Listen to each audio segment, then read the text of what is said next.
Workers pawing through the debris of that mudslide in Washington face a dirty, discouraging job. So far, 16 bodies have been recovered, and researchers say they found 8 more still trapped in the mud. More than 100 people are still unaccounted for. Meanwhile, crews are fighting continuous rain, which also brings the deadly threat of another landslide. Rescue workers sludged through wet conditions and debris in the search for survivors, using everything from heavy equipment and search dogs to their bare hands.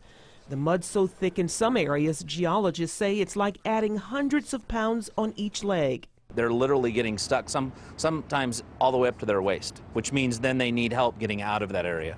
Adding to the misery, a flood warning is in effect, bringing fears of another landslide. We had a very challenging day today with the rain, and that just further complicated things. The National Guard and more than 200 search crews continue to comb the area where the landslide consumed an entire community. But officials caution it's extremely unlikely anyone will be found alive. We did recover 2 additional fatalities today. That brings our fatality rate to 16. We've located another 8 fatalities. However, we have not recovered those at this time. They're trying to ping for cell phones for the purposes of essentially locating individuals in the debris. The mudslide hit Saturday morning, destroying some 35 homes in its path.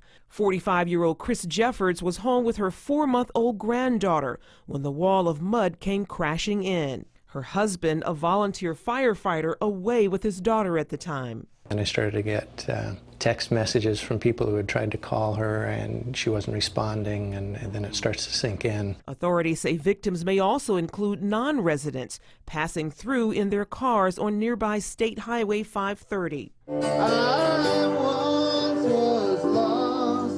Meanwhile, members of this close-knit community held a vigil in honor of those lost, while praying for miracles that more survivors can be found.